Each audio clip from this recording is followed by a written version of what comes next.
ठीक है, शुरू करें। शुरू करिए सर। नमस्कार दोस्तों, आज 8 फरवरी 2026 है। आज से एक साल पहले 8 फरवरी 2025 को भारतीय जनता पार्टी ने झूठ, चोरी और फर्जीवाड़ा करके दिल्ली में चुनाव जीता। आप सब पत्रकारों ने देखा कैसे प्रवेश वर्मा ने अपने घर पर नई दिल्ली विधानसभा की औरतों को 1100 रुपए देकर उनको 5 साल का कार्ड बांटा। 5 साल का, कि हर महीने 1100 रुपए मैं दूंगा। मीडिया में खबर चली और बेशर्मी देखिए, फर्जीवाड़ा देखिए, चोरी देखिए, और इनका स्तर देखिए। जो लोग आज मंत्री बनने बैठे हैं उनका स्तर देखिए कि बोले नहीं, हमारे पिताजी की एनजीओ है,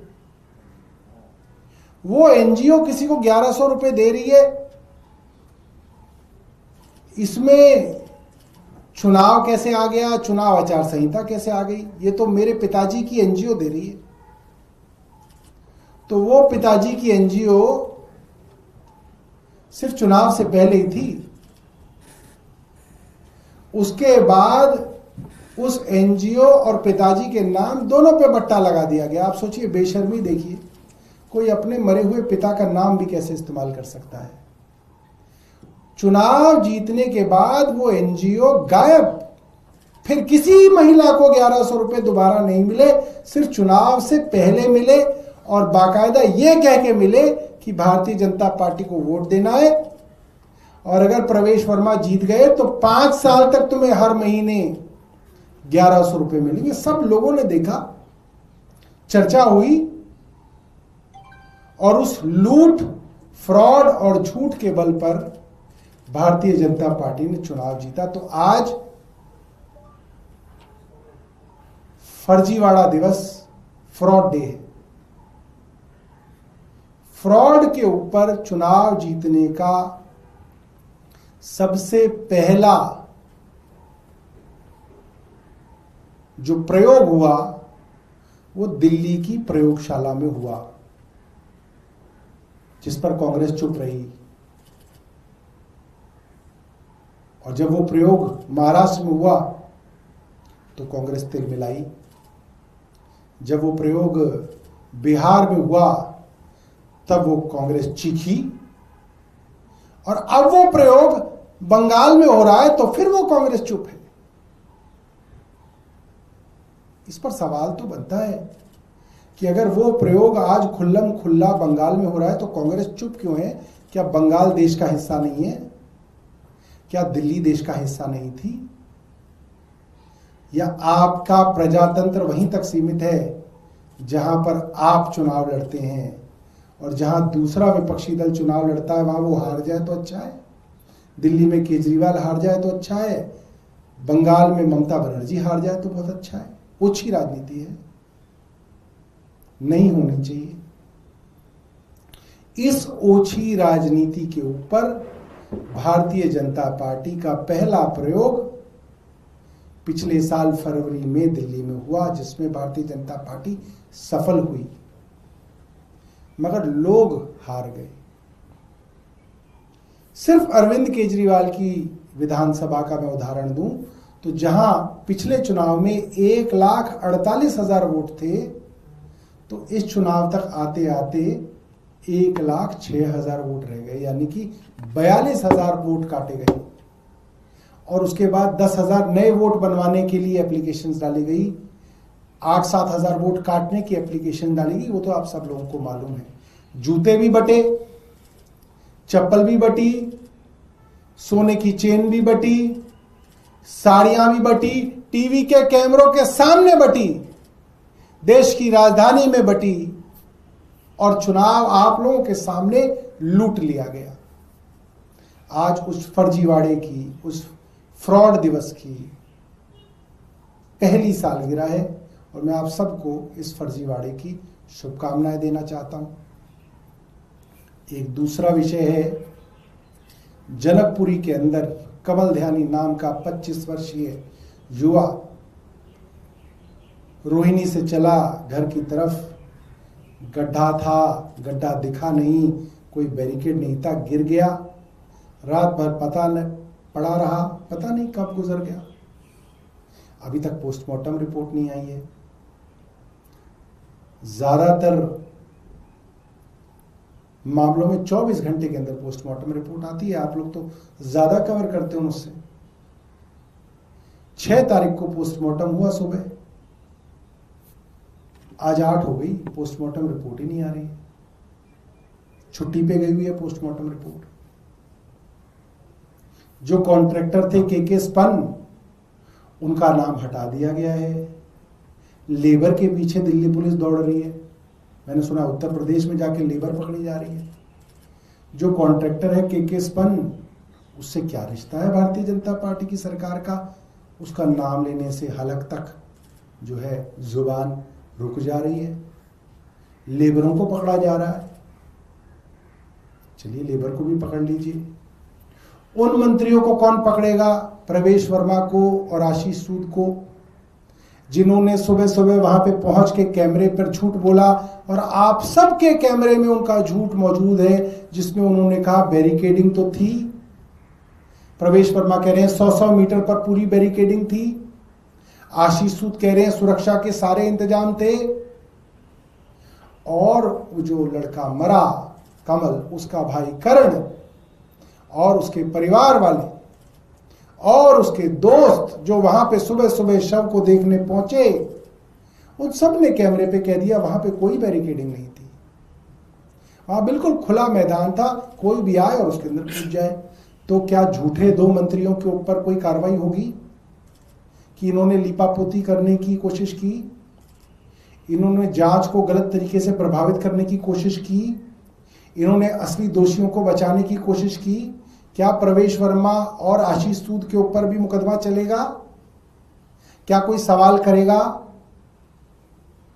कोई नहीं। अब बात हो रही है कि पुलिस की एफआईआर में आ गया कि बैरिकेडिंग नहीं थी। एक मजदूर है योगेश, उसको ढूंढने पुलिस उत्तर प्रदेश तक गई है। मजदूर का दोष बताया जा रहा है कि मजदूर ने जब सब कॉन्ट्रैक्टर को कहा और सब कॉन्ट्रैक्टर आया तो उन्होंने नहीं बचाया। बिल्कुल मेरे हिसाब से फांसी दे देनी चाहिए। मगर उन 6 पुलिस स्टेशनों का क्या? जिन पुलिस स्टेशनों में 6 पुलिस स्टेशनों में उसके पिता, उसके भाई और उसके दोस्त रात भर घूमे और 6 के 6 पुलिस थानों ने उनकी कंप्लेंट तक दर्ज नहीं करी, डायरी एंट्री तक नहीं की, उनका क्या? और अगर पुलिस स्टेशनों के ऊपर कार्रवाई नहीं हो रही, इसका क्या मतलब है? इसका मतलब यह है पुलिस को हिदायत थी ऊपर से कि ऐसे मामलों में कंप्लेंट दर्ज नहीं करनी। क्यों नहीं करनी?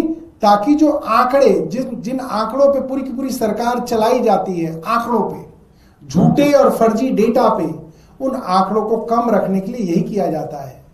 कोई लड़की छेड़छाड़ की कंप्लेंट करने आती है तो उसको भगा दिया जाता है। कोई आदमी गुमशुदगी की कंप्लेंट कराने जाता है तो उसको भगा दिया जाता है। लड़ाई झगड़े की कंप्लेंट जाती है तो उसको रफा दफा कर दिया जाता है। ऐसे आंकड़े मैनेज किए जाते हैं।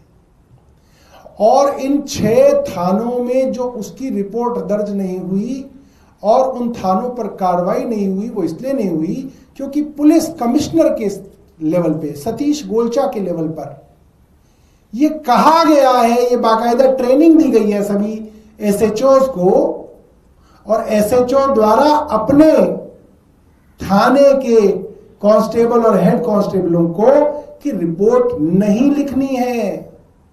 जहां तक हो रिपोर्ट ना लिखी जाए, मगर फिर भी रिपोर्ट लिखनी ही पड़े तो भाई लिख लो, मगर कोशिश की जाए कि रिपोर्ट ना लिखी जाए। और मैं ये नहीं कह रहा कि एफआईआर लिख लेते, अरे एफआईआर में लिखते, कम से कम डायरी एंट्री तो होती। आपने तो डायरी एंट्री तक नहीं की। आपकी डायरी एंट्री भी सुबह 8:06 की है दोस्तों। एफआईआर के अंदर आप देख लीजिएगा, जनकपुरी पुलिस स्टेशन की एफआईआर के अंदर पहली डायरी एंट्री भी सुबह 8:06 की है, जब फोन आया कि उस गड्ढे के अंदर एक लड़का बाइक समेत है और वो हिलडुल नहीं रहा है। तो ऊपर से सतीश गोलचा नीचे एसएचओ को कहते हैं कि कंप्लेंट दर्ज नहीं करनी है। एसएचओ नीचे कहते हैं। अब सतीश गोलचा को कौन कहता है? गृह मंत्री कहते हैं, गृह मंत्री अमित शाह कहते हैं। इसके अंदर कोई अब दो राय नहीं बची। अगर ना होता तो अब तक पुलिस के एसएचओ के ऊपर कार्रवाई हुई होती, और उन पे नहीं हुई होती तो सतीश गोलचा के ऊपर कार्रवाई हुई होती। मगर ना एसएचओ पे कार्रवाई, ना सतीश गोलचा पे कार्रवाई। क्यों? क्योंकि ऊपर से गृह मंत्री अमित शाह के स्तर पे ये कहा गया है कि आंकड़ों को कम रखना है, क्राइम को कम नहीं रखना है, एक्यूआई को कम करना है, पोल्यूशन को कम नहीं करना है, नकली यमुना बनानी है, असली यमुना को साफ नहीं करना है। ये जो फर्जीवाड़े की लेबोरेटरी है, ये गुजरात से शुरू हुई और आज पूरे देश के अंदर फर्जीवाड़े की लेबोरेटरी है, जिसमें हर चीज फर्जी, हर चीज में फ्रॉड, डेटा के अंदर फजिंग, और सिर्फ डेटा और फ्रॉड आंकड़ों से देश को चलाने की कोशिश की जा रही है। आप सबको फर्जीवाड़ा दिवस और फ्रॉड डे की शुभकामनाएं। कोई आपका प्रश्न हो? Thank you. सौरभ जी, एक ट्वीट सामने आया है असम बीजेपी की तरफ से, जिसमें हेमंत बिस्वा शर्मा, बाद में वो डिलीट कर दिया गया, लेकिन वो एक चर्चा का राजनीतिक विषय बन गया है पॉइंट ब्लैंक करके, और ये बताया जा रहा है कि ये तरह से जेनोसाइड या फिर कहें कि आक्रामक है। सही अंदाज में? देखिए, ये तो हिंदू मुसलमान की राजनीति ही है, और इसी राजनीति पे पोलराइजेशन करके वोट लिया जाता है। हिंदू जो देश में करीब 85% मौजूद है, उसको कह दिया कि तुम खतरे में हो, और जो 15% मुसलमान है उनसे तुम्हें खतरा है। जिस देश का प्रधानमंत्री हिंदू, जिस देश का राष्ट्रपति हिंदू, जिस असम का मुख्यमंत्री हिंदू, उस असम का chief justice high court Hindu, उस असम का पुलिस अधीक्षक हिंदू, उस असम का सब कुछ हिंदू, ऊपर सारा का सारा देश जो है हिंदुओं के हाथ में है, तब भी ये कहा जा रहा है कि हिंदू ही खतरे में है। तो ये जो सब लोग हैं जो अपने आप को बहुत बड़े बड़े हिंदू कहते हैं, इनको फिर छोड़ देना चाहिए पद। अगर तुम्हारे रहते हुए भी हिंदू खतरे में ही है, तो इससे अच्छा तो पहला समय था जब हिंदू खतरे में नहीं था। आज तुम्हारी वजह से हिंदू खतरे में आ गए। सर, एक और मुद्दा है, अखिलेश यादव का बयान आया, हालांकि इसके ऊपर आप कई बार बात कर चुके हैं, कि ये एसआईआर नहीं हो रहा है, बल्कि इनडायरेक्टली पूरे देश भर के अंदर एनआरसी लागू किया जा रहा है। देखिए, अब हो क्या रहा है, आप इस बात को समझिए।